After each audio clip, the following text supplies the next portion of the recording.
Assalamualaikum warahmatullahi wabarakatuh. Selamat pagi anak-anak. Gimana kabar kalian semua hari ini?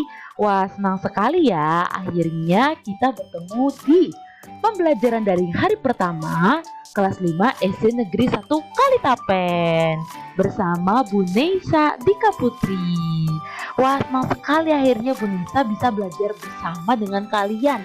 Nah, tapi maaf sekali ya anak-anak, kita harus belajar daring lagi untuk pelajaran ini.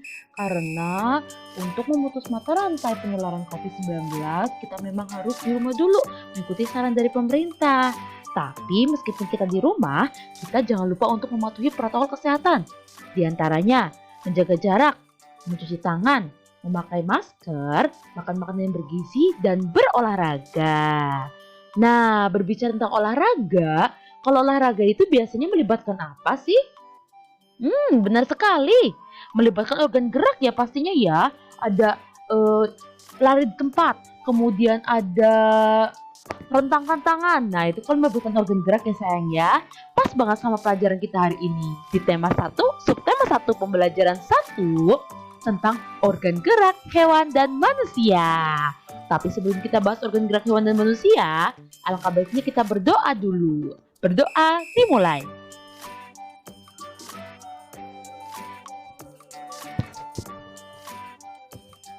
Berdoa selesai. Terima kasih.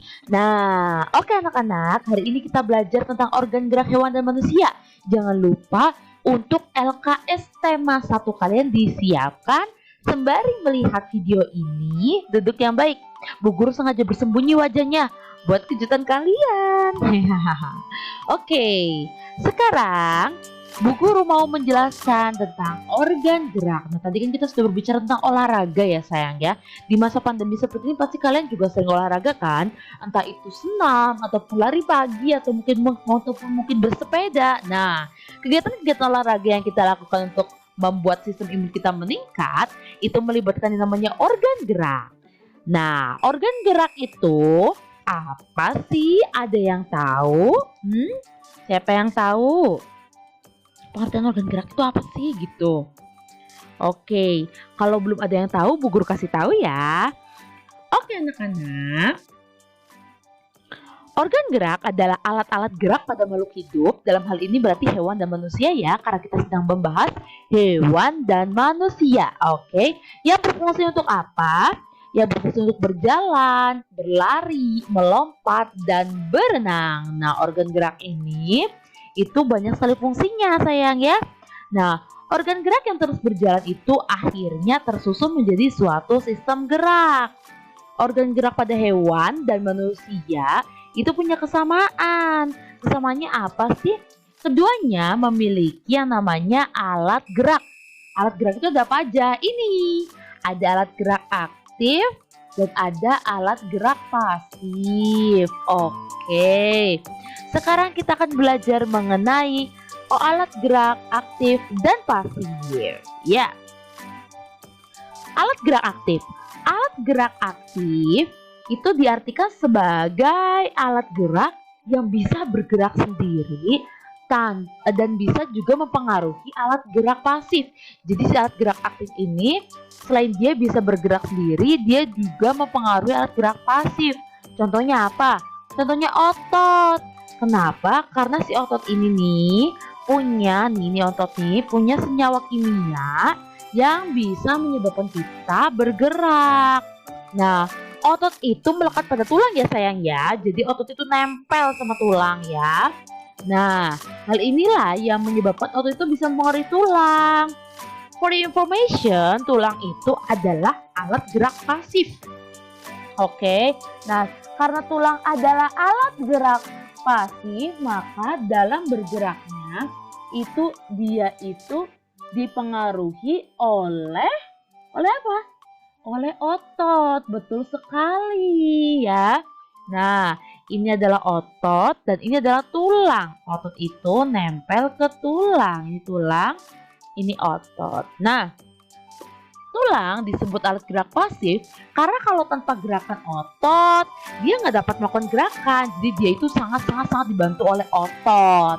Nah, tulang itu tidak bisa bergerak sendiri. Dia harus banget dibantu sama alat gerak aktif. Tapi meskipun begitu, tulang itu tetap punya peran yang besar saat manusia dan hewan melakukan aktivitas berjalan. Selain itu, tulang juga fungsinya untuk menopang tubuh kita biar nggak oleng. Oke anak-anak, berbicara tentang organ gerak, coba deh kalian buka di halaman 3 LKS tema 1 kita. Di situ ada bacaan, ayo belajar mengenai organ gerak. Iya tidak? Ya, baca bersama-sama ya, kita meringkas bersama ya. Bergerak merupakan ciri-ciri makhluk hidup. Oke. Hewan bergerak dengan menggunakan alat gerak khusus. Contohnya Coelenterata bergerak dengan menggunakan tentakel. Guna dapat bergerak memerlukan 3 hal, yaitu penyebab gerak ke arah yang dituju, kegiatan tubuh yang melawan tempat hidup, dan kemampuan memulihkan keseimbangan yang hilang pada waktu melakukan gerak. Itu Bu Guru tadi sudah meringkas sedikit mengenai bacaan organ gerak. Nah, sekarang tugas anak-anak adalah di bawah bacaan organ gerak itu ada penilaian IPA. Itu adalah penilaian AKM. Ngapain sih Bu Guru maksudnya? Nah, saatnya kalian melakukan kegiatan literasi. Kalian tugasnya adalah membaca bacaan organ gerak di halaman 3 LKS tema 1, kemudian menjawab pertanyaan benar atau salah berilah tanda centang 5 soal di bawah bacaan organ gerak. Kalau sudah selesai, foto kirim Indonesia ya. Oke anak-anak. Selanjutnya kita akan belajar tentang ide pokok. Nah, ide pokok itu apa sih Bu Guru? Oke, ide pokok paragraf ya, merupakan ide yang mendasari disusunnya sebuah paragraf anak-anak ya. Ide pokok itu berarti ide-ide yang membuat kita menyusun paragraf. Oke, pastikan kalau kalian mau bikin karangan, contoh misal aku mau bikin karangan tentang berlibur ke Jakarta, pastikan kalian mikir dulu dong, aku mau ngomong apa aja di tulisan ya. Nah, itu adalah ide pokok. Ide pokok itu yang mendasari tersusunnya sebuah paragraf atau karangan. Ide pokok paragraf itu menunjukkan inti dari penjelasan paragraf, nak. Ya, dan ide pokok dalam teks juga sering disebut dengan pokok pikiran atau gagasan utama. Jadi antara ide pokok pikiran, gagasan utama itu sama ya sayangnya. Jangan bingung kalau ada persoalan seperti itu, oke? Nah, cara menentukan ide pokok gimana sih Bu Guru caranya? Tentunya, karena ini kegiatan literasi, maka kalian juga harus membaca teks dengan seksama secara keseluruhan. Nggak boleh ada yang terlewat satu kata pun. Kemudian, kalian carilah kalimat utama dari teks tersebut. Kalimat utama, apalagi nih? Check this out, oke. Nah, ini merupakan karangan atau bacaan. Kalimat utamanya mana Bu Guru? Kalimat utama merupakan kalimat yang apa? Ada yang tahu? Iya ya. Nah, oke, Bu Guru bacakan. Kalimat utama merupakan kalimat yang mengandung gagasan utama atau ide pokok. Jadi kalimat utama itu bukan kalimat pertama. Kalimat utama adalah kalimat yang ada ide pokoknya. Kalimat utama itu nggak mesti ada di awal, bisa di akhir, bisa di tengah juga gitu ya sayang ya. Nah, tapi kalau di sini kalian lihat yang tanda biru ini, Bu Guru berikan tanda biru. Nah, ini adalah kalimat pertama dan merupakan kalimat utama. Oke. Di sini ada berapa kalimat ya? Coba kita hitung. Gimana cara menghitung kalimat?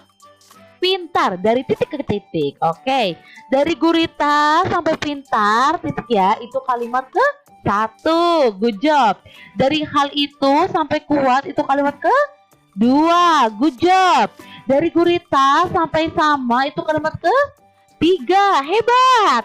Dari selain sampai cepat, itu kalimat ke 4. Excellent. Dari gurita lagi sampai ke jauh, kalimat ke? Iya, pinter. Ada berapa kalimat jadinya? Iya, betul sekali. Ada 5 kalimat. Nah, paragraf merupakan susunan dari kalimat-kalimat. Jadi kalimat yang bergabung jadi satu dijadikan paragraf. Kalimat utamanya mana atau ide pokoknya? Ada di kalimat pertama, yaitu ini nih. Gurita merupakan salah satu jenis hewan tidak bertulang belakang yang dikenal sebagai hewan yang cerdik dan pintar. Oke anak-anak, ingat-ingat ya, sebuah paragraf itu cuma ada satu ide pokok. Nah, ide pokoknya itu bisa kalian temukan pada kalimat utama. Oke. Ide pokok atau gagasan utama dalam paragraf itu ditemukan dengan memperhatikan letak kalimat utamanya. Oke. Kalau kalimat utamanya di awal, namanya paragraf deduktif. Seperti ini nih. Ini dia kalimat utamanya di awal nih. Jadi dia namanya paragraf deduktif. Kemudian kalau paragraf yang kalimat utamanya di akhir, itu paragraf induktif. Di akhir itu di akhir apa? Di akhir kalimat. Nah, itu namanya paragraf induktif. Tapi kalau ada di awal, ada di akhir juga, namanya paragraf campuran. Oke sayang. Untuk tugas literasi yang kedua, yaitu ide pokok, silakan kalian buka LKS tema 1 lagi di halaman 7. Di situ ada bacaan mengenai ikan dan kadal. Silakan kalian menentukan ide pokok dari bacaan ikan dan bacaan kadal. Tulis di kertas, foto Bu Guru. Kalau sudah dikoreksi, boleh ditempel di LKS. Paham ya? Sekarang kita belajar ke gambar cerita, materi gambar cerita. Siapa di sini yang suka baca komik? Wah, banyak sekali ya. Gak apa-apa. Membaca itu bagus. Oke, gambar cerita itu apa sih? Gambar cerita atau gambar ilustrasi adalah suatu bentuk seni yang menggunakan gambar-gambar tidak bergerak disusun sedemikian rupa sehingga membentuk jalinan cerita. Biasanya gambar cerita itu kan dicetak atau diterbitkan di atas kertas dan dilengkapi dengan teks. Seperti ini nih. Ini gambar ilustrasi dengan foto. Ini gambar apa sayang? Ya, pintar, ini belalang. Kalau ini gambar ilustrasi dengan gambar tangan. Ini gambar apa? Ya, hebat, ini gambar kuda. Ini pakai dilukis ya. Bisa dilukis dan digambar. Bisa pakai kayu, tempat pensil, pensil pensil warna. Kalau ini di foto bisa pakai kamera atau kamera digital, kamera HP ya. Oke. Nah, gambar ilustrasi ini ada 2 nih. Ada gambar berupa foto dan gambar berupa gambar tangan. Oke. Tujuannya buat apa sih kok ada fotonya gini Bu Guru? Iya dong, biar lebih jelas, lebih indah ya. Terus kalian juga paham informasinya. Coba nih kalau Bu Guru cuma ngomong tapi kalian nggak lihat gambarnya, kira-kira kalian paham nggak? Nggak kan? Nah, makanya itu. Inilah gunanya gambar ilustrasi. Oke anak-anak. Berbicara mengenai gambar ilustrasi, tugas kalian adalah simak apa yang akan disampaikan Bu Guru. Oke.